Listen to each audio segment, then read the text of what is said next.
All right, off we go. We're learning all about Purim because what better way to celebrate the 3 weeks and learn about Purim? And actually, today we're going to learn about all the Yom Tovim, all the holidays, Pesach, Shavuos, Sukkot, even Tisha B'av. All right, we're holding here in the Megillah, Mesechta Megillah Daf Lamed Amud Beis 30b. We have just about another 3 amudim, a lot and a half, till we finish the Mesechta. And Mitzvah Shem on track for the 9 days. Today's Gemara is not so complicated, although it sounds a little bit scary maybe on the outset. It's a Mishnah in the Gemara mainly listing off what are the Torah readings that you read on every single holiday, special day, Yom Tov, Chol Hamoed, Rosh Chodesh, fast day, etc. And that's what we're going to have in today's Gemara. So the Mishnah, 4 lines from the bottom, Lamed Amud Beis 30b.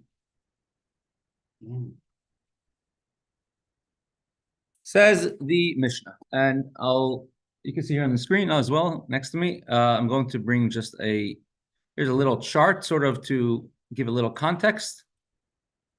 What Torah reading you read on which particular day. Right? The Gemara is going to describe the Torah reading and the Haftarah for different occasions. So first we're going to discuss Pesach. Pesach, of course, we brought the carbon Pesach in Mitzrayim in Egypt. The Pesach sacrifice, sheep tied to our bed. And the Haftarah is the Pesach sacrifice that was brought by the Jewish people in Eretz Yisrael.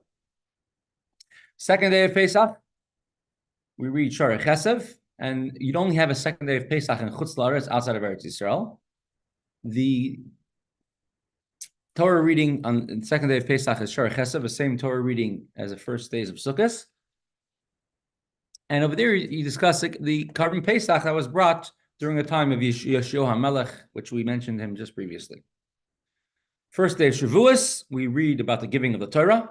Second day of Shavuos, we read about Bikurim. Eretz Yisrael, there's 1 day we'll only read about the giving of the Torah. And the Haftarah is about the Merkava. You have the Masayim, the chariot that Yecheskel saw. That's the second day. The first day, the Haftarah is Chabakuk, some of the Pesukim which discuss giving the Torah. Rosh Hashanah, we read what happened in Rosh Hashanah, Akedas Yitzchak, the binding of Yitzchak, and we read about how Hashem remembered Sarah, and Yitzchak was born and had a bris. And that's the first day of Rosh Hashanah, and the Haftarah is also someone else who had a child, which is Chana. What? Chana. Oh, yeah. Right? Yeah. Sarah is actually in the Torah. Chana. And second day of Rosh Hashanah, the Haftarah is Haben Yakar Li Ephraim. I will always mention and remember the Jewish people.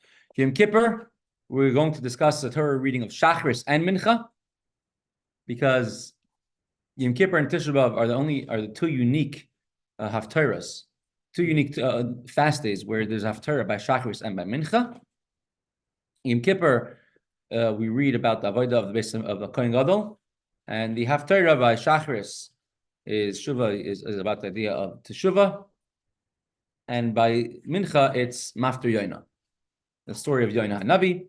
And on Sukkot, first days and last days of Sukkot, the first days is a very Mashiach Dika Haftarah, very Gog Magog Haftarah. The big buildings will fall down. I remember reading that a couple of days, like a week or two, no, a few weeks after the falling of the Twin Towers. And all the nations will try making the Sukkah, being in the Sukkah. That's the first day of Sukkot. And the second day of Sukkot, we speak about Shlomo HaMelech dedicating the Beis Hamikdash, and it went all the way until Sukkot. They did not fast in Kippur that year, as you're aware, correct? I'm going to discuss the curses and the blessings. Curses is in B'chukoisai. There's a list of blessings and the opposite of blessings that will happen to the Jewish people if they follow the Torah or if they don't follow the Torah. And it's the longest aliyah in the Torah, as you're well aware. In Kisava is actually longer, 68 psukim. It's longer than the rest of the parsha combined. And in Parshas V'chukosa is also quite a long aliyah. But the person who's about Torah, who reads the Torah, receives that aliyah. They do not get called up to the Torah. And you don't interrupt in the middle. You don't make two different aliyahs. We're also going to discuss the haftarahs of the entire, as you go throughout the entire year. We're going to discuss why we say korbanos every single morning before davening. And that will pretty much carry us up all the way until the end of the Mesechta.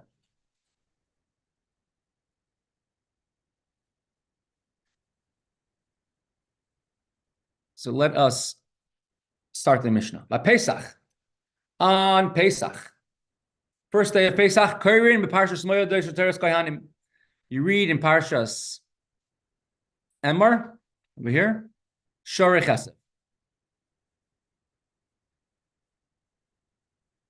Back. We'll just bring this chart next to us, so we'll be able to cycle back and forth. This chart over here is in Hebrew, but this should be enough for people to at least follow along over here. Batzeres, now that's if there's only one day of Pesach. If there's more than one day of Pesach, then like we have, in Chutz La'aretz, outside of Israel, then we read two different kriyas.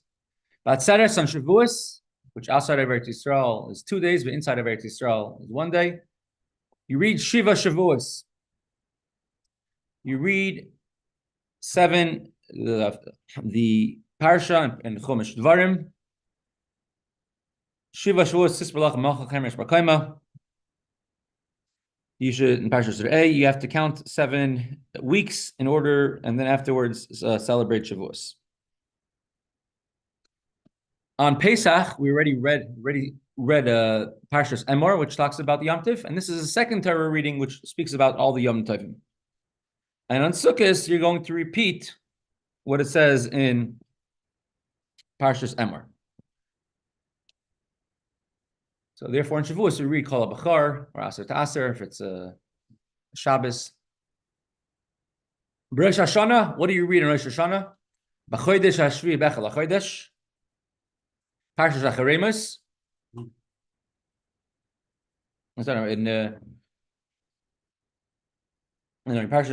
again, Parshas Emor. Yom Kippurim, Acharemus, and Yom Kippur, you read Acharemus, the service of the Kohen Gadol in the Mishkan or the Kodesh Kadashim, the Holy of Holies. Yom Tov Rishon Shel Chag, Parshas Moedes of Teres Kohanim. On the first day of Sukkot, you read Shorei Chesed, which is in Parshas Emor, right? Which is mentioning all the Yom Tovim, and the rest of the days of Chol HaMoed, we read in this past week, Parshas Pinchas, you read the korbanos that were brought every single day. Every single day of Sukkot was a different amount of korbanos, and we changed just a few words, a few letters, and we read that all the rest of the days of Chol HaMoed Sukkot, right? So this is just what we read on Sukkot. This is after the first day, and every single other day, you have a series of 3 psukim. You have Mashlishi on the 3rd day, you have Revi on the 4th day, you have Chamishi on the 5th day, etc.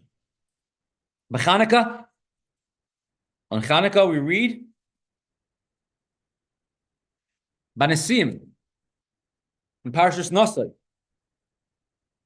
The longest parsha in the Torah of a single parsha. This week is much, much longer than Parshas Nosai. Mm-hmm. This week is Matas Maseh.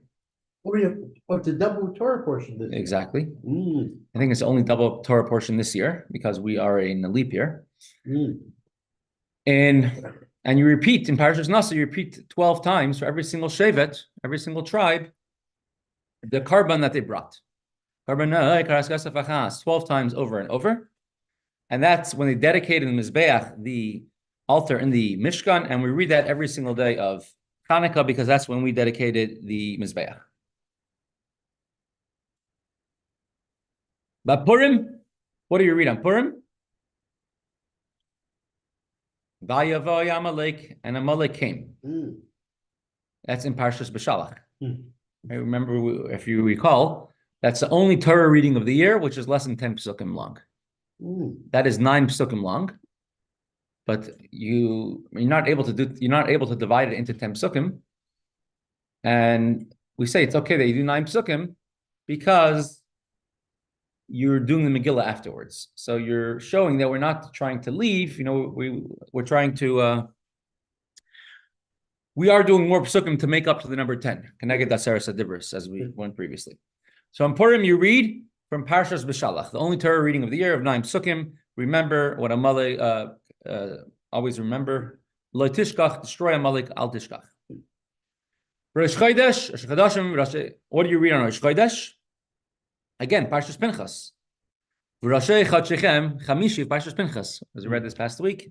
On Rosh Chodesh, you bring the karbanos of Rosh Chodesh.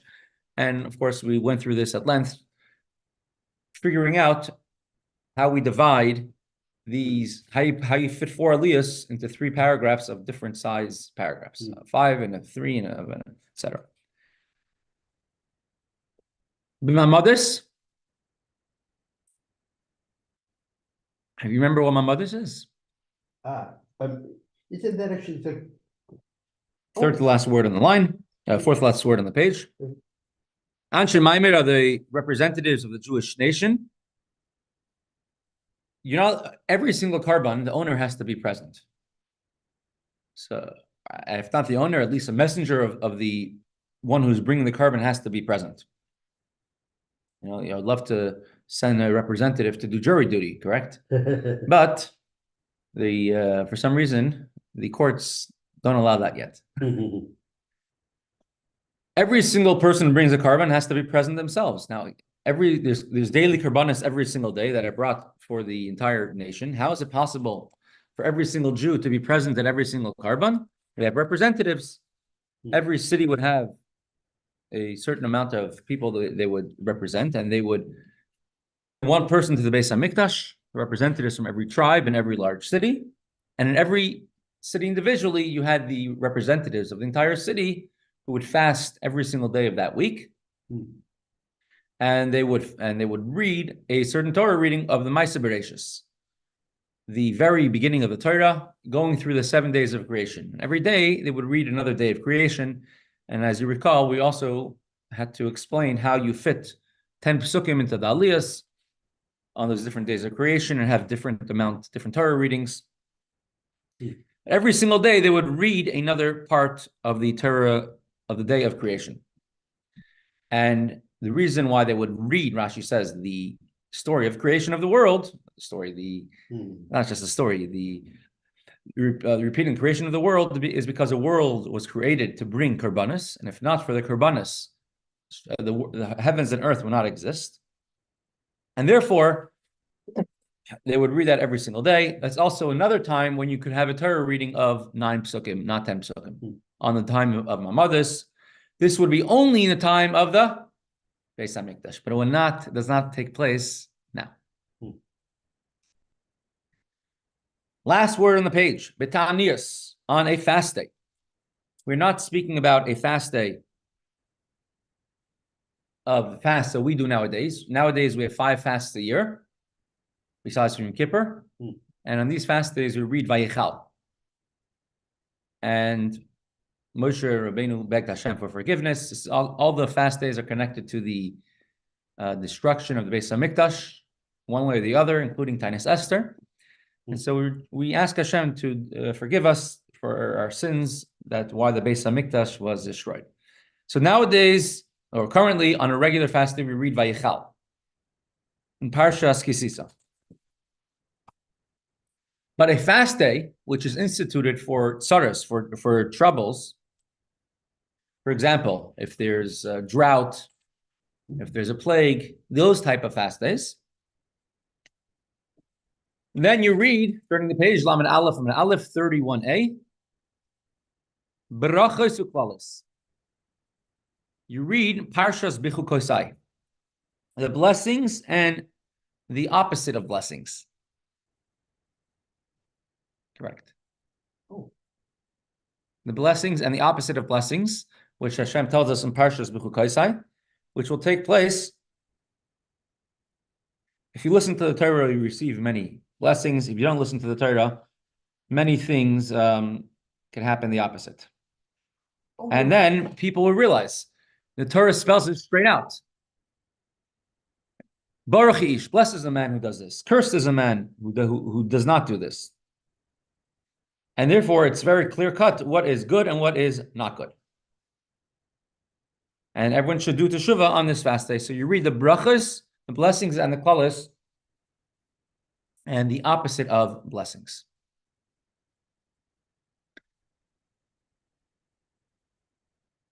Ein mafsikim beklalas ela echad kaire es kulan. We do not interrupt in middle of all the curses. Rather, one person receives that aliyah, even on a fast day. So, for example, let's go back over here. Vayikra, chapter 26, near the very end of Bechukaisai. You see here on the screen, if Hashem starts off right away, beginning of the parsha, if you will follow my mitzvahs, go on my commandments, I'll give you the rain in your time, the land will yield its produce, blessings, blessings, blessing, aliyah, second aliyah, more blessings, I'm going to give you peace in the land, you're going to chase away your enemies, one person will chase away 10,000, I'm going to make you fruitful, multiply, successful, happy, your food's going to last so long, you're not going to never have to pick new food, I will be with you, blessing after blessing. Middle of the aliyah of Shlishi starts, if you don't listen, all these mitzvahs, and then goes, this will happen, that will happen, that will happen, unfortunately, that. And all these things happen, and it goes all the way to the end, till from Memdalit all the way till, these are the mitzvahs which Hashem gave to the Jewish people, beyond Moshe and Har Sinai in the hand of Moshe. The last few psukim is Hashem is positive, I will remember my covenant. But it goes to Pasuk Memvav, all the way from Pasuk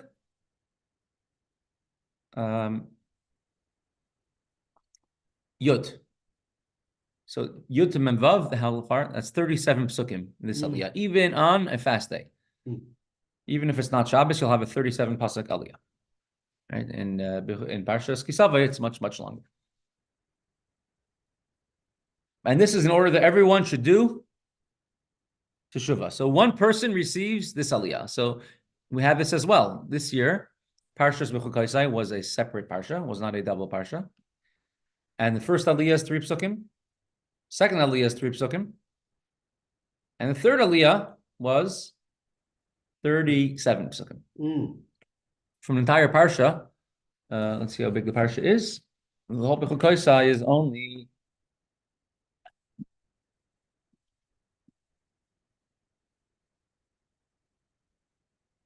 See, how long is Bechukaisai? Well, Bechukaisai is only 78 psukim. So 37 are just of this one aliyah. Because you don't want to interrupt. Because you always want to start on a good note, end on a good note. But the middle, you want it to be positive.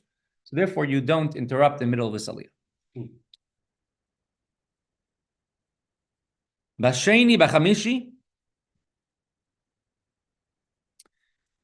Bashabbos, the Mincha, Karen Kesidron. Moshe Rabbeinu, he enacted, he instituted that every Jew, we have to read the Torah on Monday, Thursday, and Shabbos in the morning, in order that we shouldn't go by 3 days without Torah. When did he institute that? Do you remember? We learned this previously. After a certain incident. Yeah, when they're complaining about the water. Exactly. In Mara, it says they travel 3 days without water. They travel 3 days without learning Torah. And then they complained, and then they rebelled against Hashem. Hashem had to reel them in, give them more mitzvahs, Shabbos, etc. And what happened right afterwards? Who came to the fight with us? Amalek. The same, someone with the same letters, right? Coming to fight with us now. We can't give up our Torah learning. Make sure 3 days don't go by without learning Torah. And Hashem will fight the Amalek of today as well. So Moshe Rabbeinu enacted that you should not go 3 days without reading Torah. Now, how much Torah do you have to read? 3 psukim, at least something substantial. Ezra said that you have to call 3 people to the Torah, Chaim, Levi, and Yisrael. Each one has to read at least 3 psukim.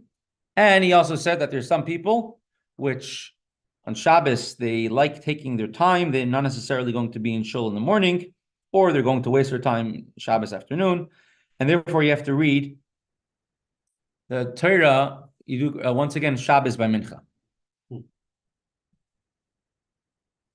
What do you read on Monday, Thursday, Shabbos, and Shabbos Mincha?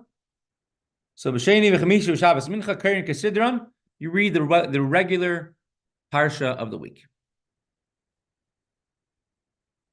Shenemar, as it states,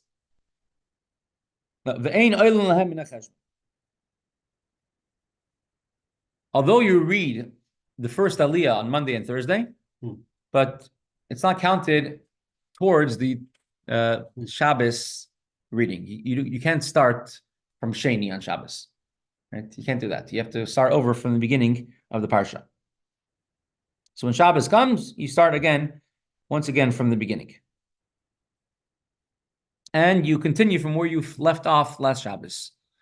The reason why you're doing it is not in order to learn the whole Torah. That's not why you're doing it on Monday and Thursday, but rather you're doing it in order to not go 3 days without learning Torah.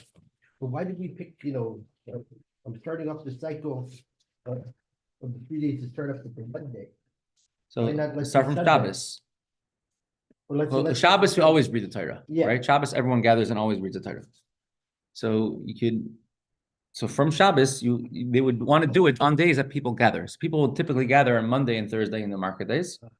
And so that I'm saying you could do 2 different options. You could do Tuesday, Friday, or Monday, Thursday. Friday, people are getting ready for Shabbos. They don't have time for it. So you do Thursday.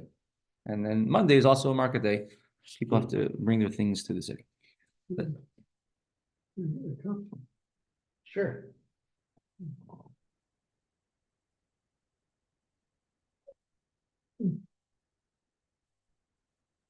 If you realize one Yom Tov we did not mention over here, now we don't. What we read? Which Yom Tov didn't we mention? Shmini Atzeres. Shmini Atzeres. But Shmini Atzeres is being subsumed with Sukkot, right? No, it's its own holiday. It's on Yom Tov. I know. The only thing is that it's like Sukkot, which we say. Why do you think we skipped out Shmini Atzeres over here? We're repeating something, aren't we? Maybe the same. No. So in Chutz La'aretz we read Kollel Bechar. We call Bechar because we have an extra day of Yom Tov. According to the Ashkenaz, we even start earlier. We start Aser to Aser. Now, Shmini Atzeres in Eretz Yisrael is when they would conclude the Torah. That's when they do it in Eretz Yisrael. It's not, so it wouldn't really be part of the regular Kriya, the regular Torah learning, the regular cycle of the other Yom Tovim, because you're not really reading the theme of the day. You don't read about Shmini Atzeres and Shmini Atzeres. There's the story, Shmini Atzeres Simchas Torah. Yeah. Now, why don't we read the Korbanos of Shabbos on Shabbos? Just like every Rosh Chodesh, you read about the Rosh Chodesh on Rosh Chodesh, and you also read about Shabbos on Rosh Chodesh. Why don't you read the weekly, every week you should have a maftir of Yom Shabbos on Shabbos. All right, so let's give a few reasons. The reason of Korbanos, sacrifices, are to atone for the Jewish people. Shabbos, you don't need a kapara. We don't say tachnon. We don't say b'shalom nevaganu. Shabbos is a yom ratzon. It's a day to come close to Hashem out of love, not out of vidoy. Therefore, you don't read it on Shabbos. Also, the Korbanos of Shabbos are only 2 psukim in the Torah. So how are you going to make an aliyah of 2 psukim? And if you're reading before and afterwards, it's completely not on the topic. It's the topic of a daily carbon, the topic of the Rosh Chodesh carbon. So it's completely off topic. Also, the Haftarah has to be in the theme of the last aliyah. So if every single week, the last aliyah would be V'yoyim HaShabbos, the maftir of Shabbos, every single week the Haftarah would have to be with a theme of Shabbos. Again, if every single Haftarah of the year has to be you want it to connect to the parsha, because the whole reason you're reading the Haftarah because it's instead of reading the weekly parsha. Because Haftarah is like the end of Kriyas HaTorah.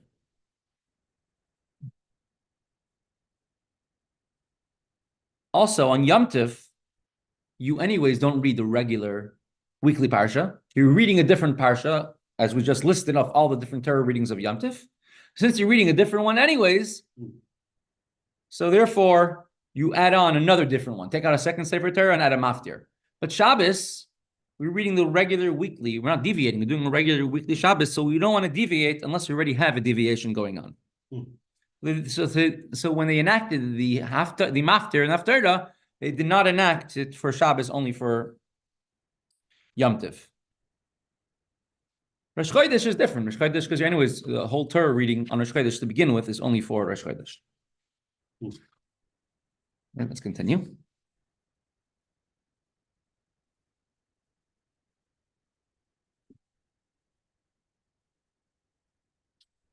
It says that Shenemar states, how do you know that in every single Yom Tov you have to read about the theme of the Yom Tov? By Daber Moshe Esmoya de Hashem states at the end of Parshas Emor, Moshe spoke Esmoya de Hashem, the holidays of a God, Al Bnei Yisrael, to the Jewish people. Mitzvasen shiukarin kalecha v'recha b'zmani, meaning every single one, every Yom Tov has to be learned and read about out loud at its time.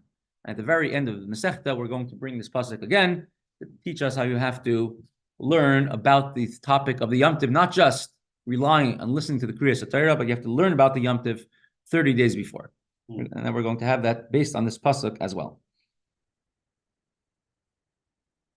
An interesting thing, let's say, and this happened many places, many times, you don't have a minyan for Torah reading on a Monday or Thursday morning. Do I still, now in the afternoon, I got a minyan together, and now we have a minyan who needs to hear Kriyas Torah. Should we do Kriyas Torah in the afternoon or not?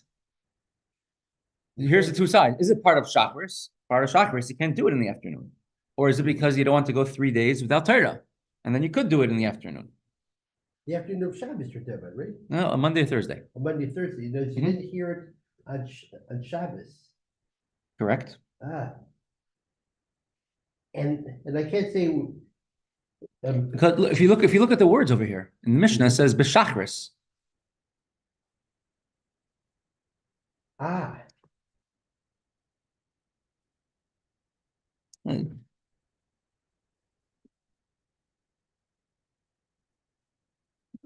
There's stories back and forth, many different poskim who came into such a situation, and they were traveling, and they're trying to they were in a city where there are no Jews, and finally in the afternoon they came to a city where there's many Jews and wanted to read the Torah, and they did Kriyas Torah. So seemingly you are allowed to. It's b'diavad mitzvah's entire day, the Kriyas Torah to do. It doesn't have to be only in the morning.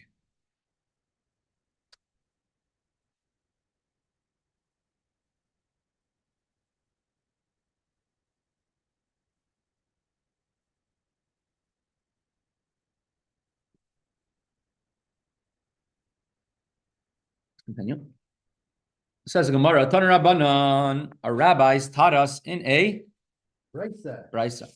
On Pesach, Koirin, Parshas Moedos, Meftirim Pesach. You read on Shari Chesev, Parshas Emor, which goes through all the Yom Tovim, all the holidays, and the Haftarah is from Yeshua about Pesach, and we brought this before.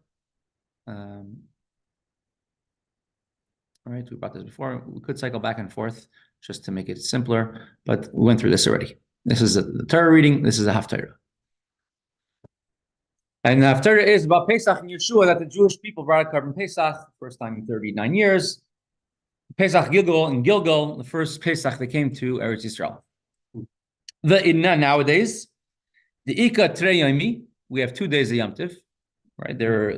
It's a Gemara Bavli, they have 2 days of Yom Tov. Yom HaKama Pesach Gilgal, and Machar Pesach Yoshiyahu. The first day we do the Haftarah of Pesach offering brought by Yeshua in Gilgal, because that's the idea of Pesach. And the second day we do the Pesach offering brought by Melachim by Yeshayahu, which is also connected. It says Nasak Pesach Hazel. They never made such a great carbon Pesach like that before. Since the times of the Shlomo Melech, right, or since the times he even left Egypt, there wasn't such a great carbon Pesach like that carbon Pesach when he restored the entire glory to the Beis Hamikdash.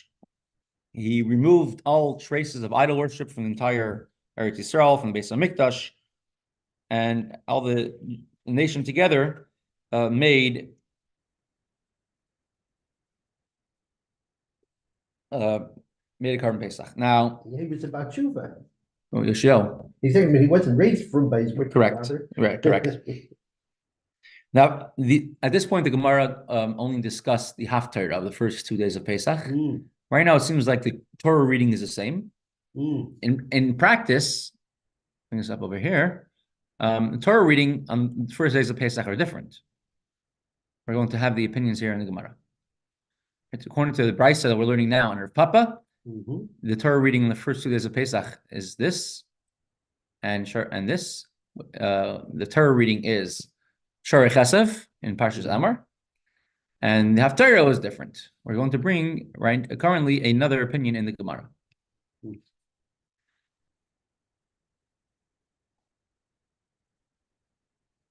Ushar Yemais Pesach, all the rest of the days of Pesach, Melakit v'Kardim in Yanesh Pesach. You gather together from all around different Torah readings, which discuss or mention or bring up Pesach in the Torah. Mahi, what are they? Amar Rav Papa says Rav Papa. Mapo. Maposim. A mnemonic, a way to remember this is the word mapo. If you look at any siddur, I'll bring the siddur here over here. You come to the Torah readings of Pesach, right? And it tells you all the different options. Mashach Torah, just bring it up over here.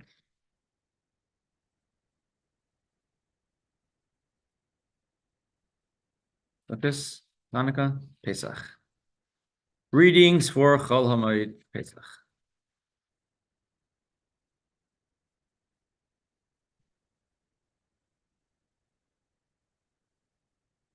Interesting. Okay, this I guess the newer Siddurim don't have it. Classic Siddur would have it. Won't that classic Siddur would have this? Amar Papa says Ma'apo Simin. Ma'apos, that is Mem Aleph Pei Vav. These stand for the 4 different Torah readings that we read on Pesach. Chol HaMoed Pesach, particularly when there's 4 days of Chol HaMoed. Mem Aleph Pei Vav. Mem stands for Mishchu. It's in Parshas Bay, right? Moshe told the Jewish people, Mishchu, draw out, take for yourselves sheep and bring a carbon Pesach. The Aleph stands for Im Kesef Talves Ami. This is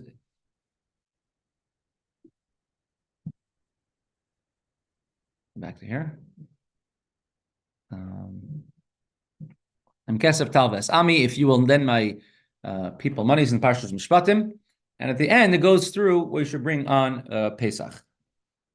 Im Kesef Talves Ami.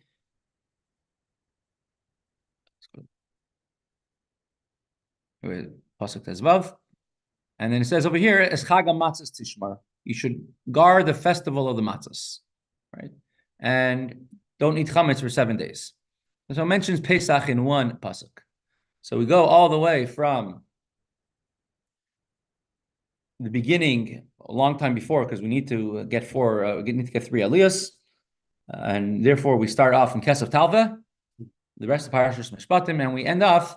In the last aliyah we have is Chag HaMatzos. You should guard the Yom Tiv of Pesach and not eat chametz during those days. Pei, Mapo, what's Pei? Stands for Psal Lecha, Parshas Kisisa. Shem tells Moshe Rabbeinu, bring for yourself hew for your car for yourself 2 new luchas. Moshe Rabbeinu broke the previous luchas, and Hashem told him, make for yourself new ones. Psal lecha. Because later on, after we have the 13 attributes of mercy, Hashem Kol Racham V'Chanon, later on, Hashem tells Moshe Rabbeinu, Es Chag HaMatzah is Tishmar, you should guard the festival of the unleavened bread. For 7 days, you should eat unleavened bread. The time I set you in the month of the spring. From there we know we have to have a leap year sometimes. Because Pesach is called Chag Aviv, Chodesh Aviv, the month of the spring. So therefore it has to come when it's already spring. And that's how, this is our source for making a 13th month in the calendar, in the Jewish calendar sometimes. Because in the month of spring, you left Mitzrayim. Right? So you have, once again, one pasuk, one verse discussing the Yom Tiv of Pesach. Mapo, Mem Aleph Pei Vav. What's a Vav stand for?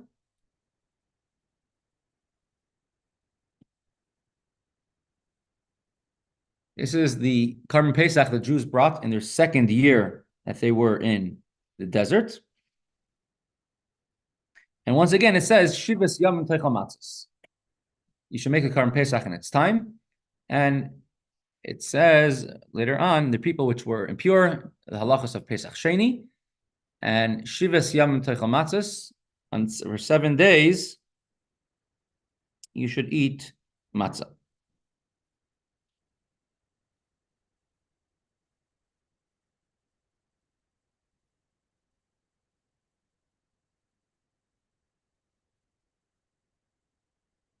Right. So once again, these 4 parshas speak about Pesach. Okay, another 3 minutes. So we'll do Gemara, and then we'll jump to Beis Habchirah.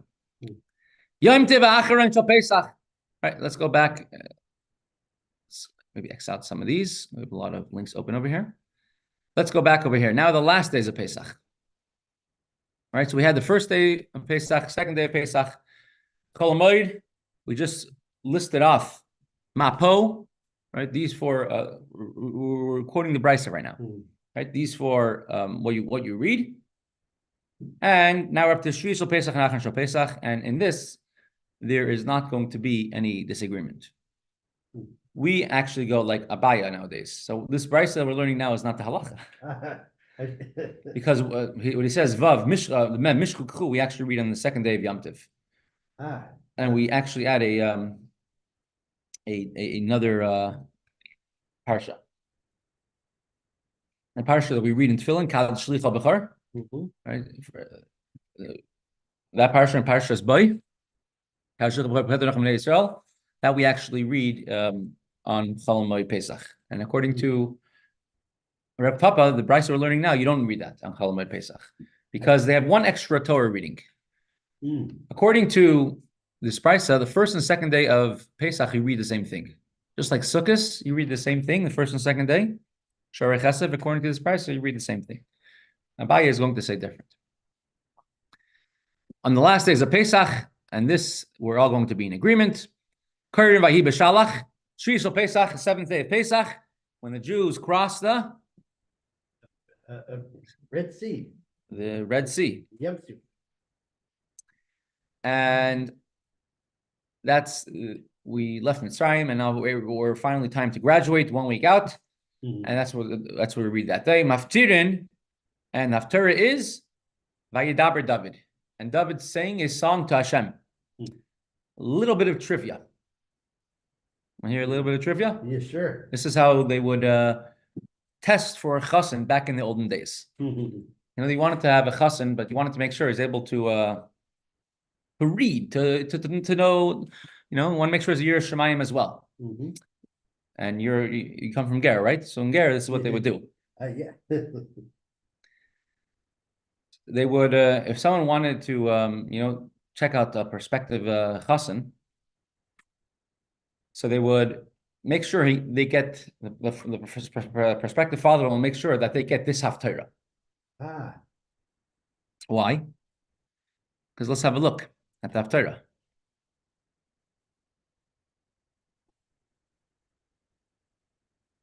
Wrong one. Shmuel Beis.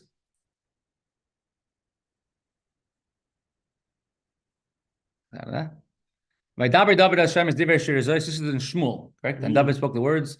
And there Hashem saved him. Ayer Hashem Salim Sedasim Faltili. And it sounds familiar, these words? Okay, so David sounds familiar to you? No.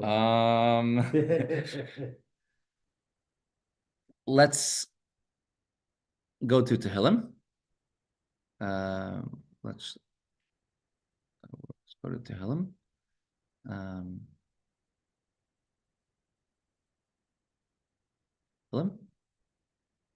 And let's go to the third day of the month.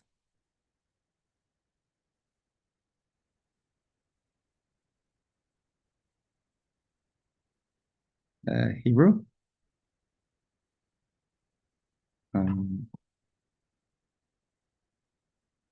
Right? These are the words David said. Right? These are the words he said. And he said, let's even compare it side by side. Right? Compare it side by side.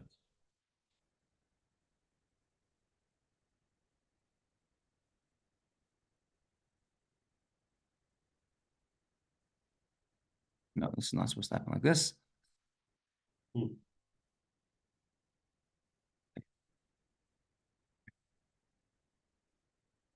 This is a song that David HaMelech sang on the day that Hashem saved him. Try this once again. And he says, Hashem Salim Sudasi, Faltili, right? And if you look over here, you get the same exact thing, same exact words. Hashem Salim Sudasi, Faltili, Keli Suriyachsabai. You recognize this sefer?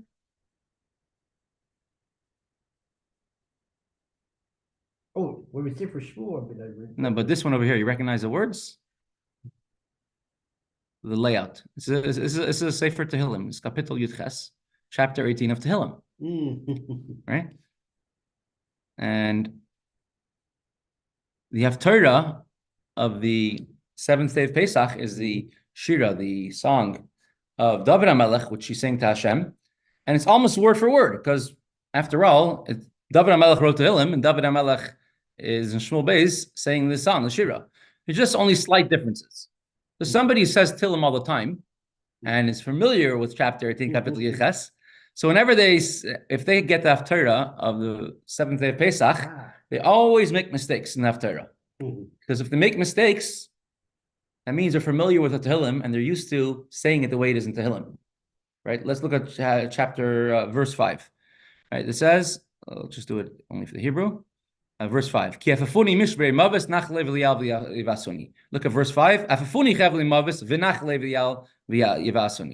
see a whole bunch of differences.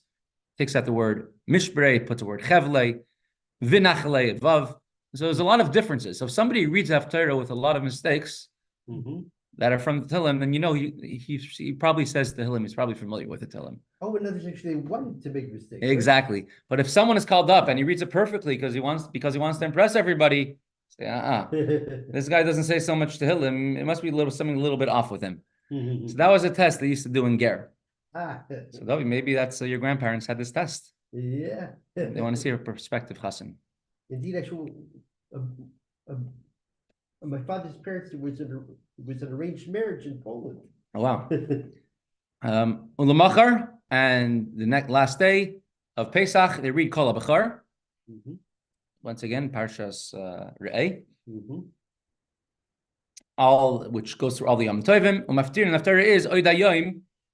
It's a very Mashiach Dike Haftarah. The last days of Pesach, we don't say Shachiyanu because we're waiting for Mashiach. Mashiach comes, we'll say Shachiyanu on the last days. It's not yet complete. The Galus, the Gula, the redemption from Mitzrayim, from Egypt, until Mashiach comes. And the Haftarah of the last day is tremendous Mashiach Haftarah. Oh, as far as Yechezkel, right? Yeshaya. It says, Mashiach will stand. Hika biyadin menachalim. He will. The sea will split. He will. Reach rucha. He will. Richa b'yiras Hashem. He'll be able to smell and judge people by smell and have yiras Hashem. Tremendous Haftarah. Lots of beautiful promises about Mashiach. It's very Mashiach type of Haftarah. Chizkiyahu, he was supposed to be Chizkiyahu was supposed to be Mashiach, and here he speaks about the downfall of Sennacherib, which occurred on the night of Pesach, but also it's all about Mashiach. This is really part of that Gemara, but we'll do this one tomorrow. So as time is up, I do not want to hold anybody any longer than they're supposed to. So Shekayach, it's already 12 o'clock. I'm going to play the third shiur in the series of shiurim. As class number 4, the fourth shiur of the shiurim of the Beis Habchirah of the Beis Hamikdash, but this is totally optional. Anybody wants to go, has what to do, you can definitely go. Welcome to the fourth class on the structure and details of the. Welcome to the fourth class on the structure and details of the second Beis Hamikdash. So in this class, we're going to talk about the entrances to the Azara. And there were 7 entrances to the Azara. There was 1 entrance to the east, 3 entrances to the north, and 3 entrances to the south. So let's go through each of these 7 entrances. So to the east, we had Shar Nikanor. To the north, Beis HaMoiked, Shar Karbanis, and Shar Nitzitz. And to the south, Shar Hamayim, Shar HaBchiris, and Shar Hadelek. So we're going to start and talk a little bit about the Shar Nikanor. So the Shar Nikanor was the main entrance to the Azara, and they were the only doors. The doors to the Shar Nikanor were the only doors that were made of bronze because of a special story that happened with these doors, but nevertheless they shone like gold, like all the other doors that were made of gold.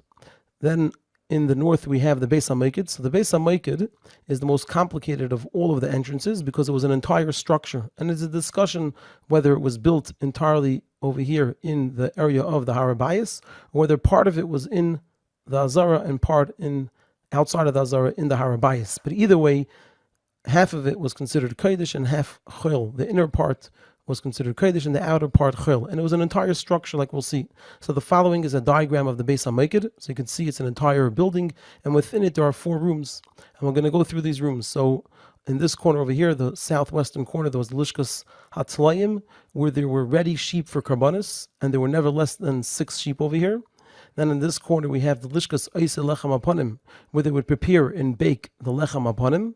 Here they had the stones, so this is where the stones of the Mizbeach that were defiled by the Yevanim were buried. And here there was a mikvah. So this is where there was a winding staircase leading to a mikvah, and any kohen that became tamei would descend and toivel himself in the mikvah, and then leave the Hatzvi-Bais. And like we mentioned in an earlier class, that's when Shar Todi, the gate on the north side of the Hatzvi-Bais, was used.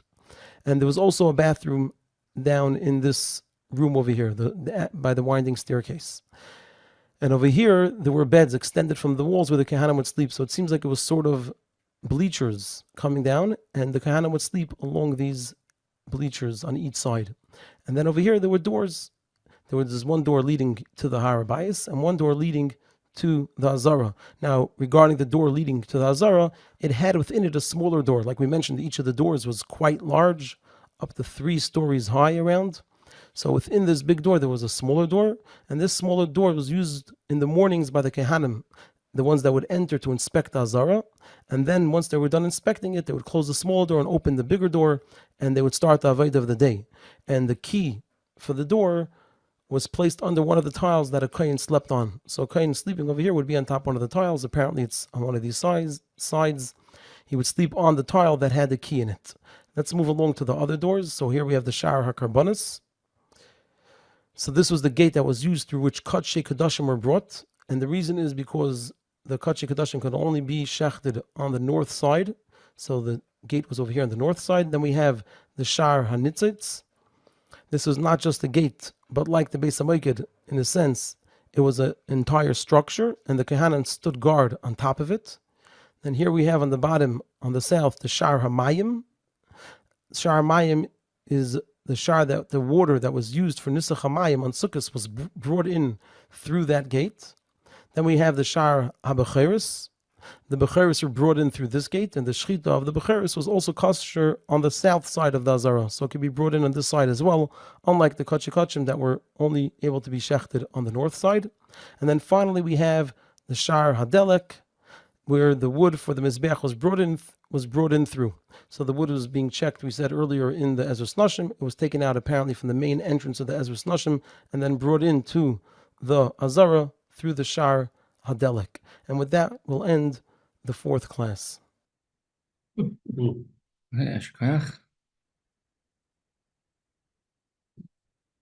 Okay. So they kind of had a lot of cholesterol.